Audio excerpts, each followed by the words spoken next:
Hey there, and happy Monday. I am coming to you from the car today. We just finished lunch, finished our lessons this morning, and now we're headed to it's just a indoor Lego discovery because it's raining and just a gloomy day. So I figured indoor activity would be good. And then the second reason we decided to come was because our power went out this morning. It was out for almost an hour. And so we're thinking about what could we do if the power does not come back on. And we need to eat lunch out, I figured.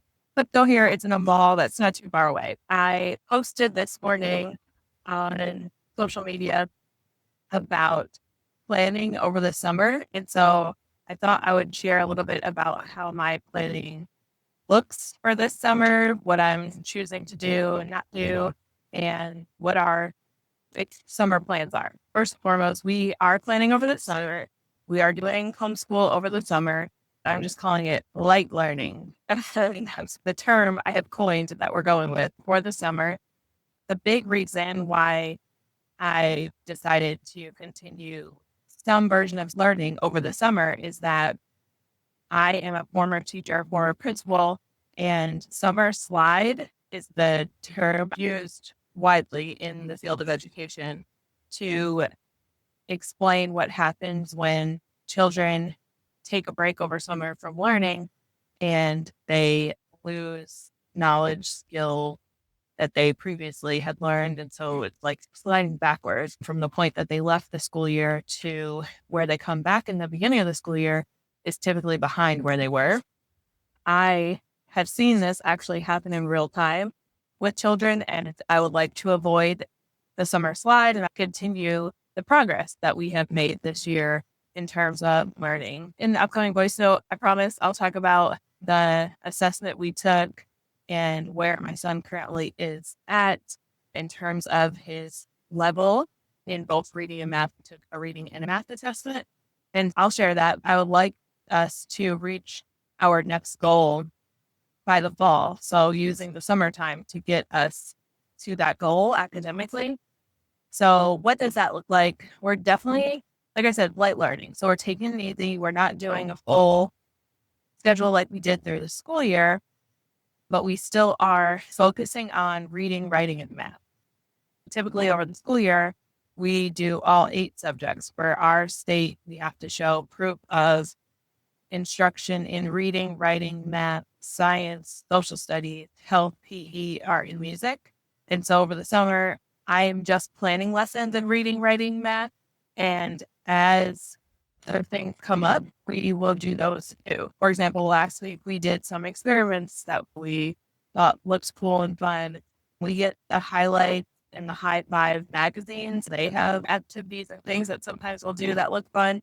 So it's not that we're not doing any science, social studies, music, art, PE. Like we're going to the pool as many days as possible. So we're still doing other things. I'm just not planning for them, and they're just gonna happen as they happen. If my son is excited and wants to learn, we'll go to the book library and pick out some books about lions or whatever that may be. But I am still planning for reading, writing, and math. For reading, I have decided to pause in the book that we're using, which was Teach Your Child to Read in 100 Easy Lessons. We made it to lesson 57. And just today, which is Monday, we started back at lesson 1, and we're practicing the sounds again, practicing the words again. Each day I'm looking at the lessons and I'm just chunking those, and we're kind of like, I don't want to say we're speeding through the lessons, but we're not doing the whole script. I have some posts on my social media about that book. If you want to know more about it, I can post here or talk about it more later on. We're not going through the script the way it is. We're just pointing at the sounds, pointing at the words, getting to practice. So I'm just chunking the lessons. Like today we did lessons 1 through 10, which was long, but I plan to do fewer lessons each day, maybe like 3 to 4, going through practicing the words again. We're not going to lesson 58, just going back to lesson 1 and review. I also started a subscription for Hooked on Phonics. We're using that for review as well. They come with these practice packs, and the app, of course, And so that takes like 15 minutes, maybe. It's not very long. We do 1 or 2 lessons, depending on the lesson in their practice pack. So puts on phonics, and they have writing as well. So we'll do some writing practice in that. And then we have Handwriting Without Tears. I'll like pop that in depending on what else is happening that day with reading and writing instruction. If it's a lighter day, we'll do a page or 2 from Handwriting Without Tears. That's what reading, writing instructions look like this summer. I'm also going to like throw in, fun light word games, things like using chalk to write the letters, the sounds, write sentences. So we'll do that if it ever stops raining. But we'll definitely do fun reading, writing activity games. But in terms of curriculum lesson planning, that's what I'm planning. For math, we did not get through the full Math with Confidence kindergarten curriculum. So we're just continuing with that. We just started subtraction, and we're going to continue a lesson a day or 2 lessons a day if it makes sense. My son is quick with picking up the math concept, so sometimes 2 lessons is not too much. And there are pages in the workbook. It's just 1 single page to do with each lesson, and it's game-based, so it goes by fairly quickly and is easy. Our goal is to wake up, eat breakfast, get dressed, and do lessons. Then we can spend the rest of the day outside, at the pool, at splash pads, doing fun outdoor activities. We do have 2 vacations planned, and I plan to bring books that we can read, but that's it. We're not going to bring our lessons with us on vacation, so we can fully take a break and just enjoy those without having to think about getting our lessons done in the morning, just playing the whole time on vacation.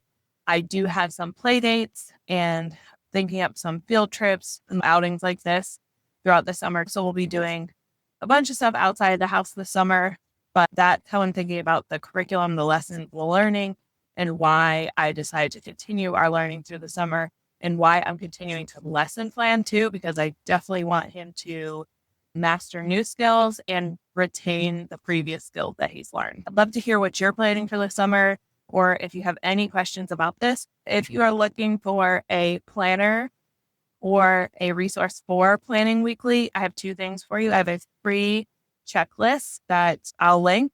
And then I also have a planner that you can purchase. It's a PDF. You can put it into your GoodNotes and use a tablet, or you can print it out like I do and use it that way. Check those out if you need any of those resources. Leave your comment, share your thoughts about the way I'm planning, or share how you're planning. I always love to learn from others too. See you in the next voice out.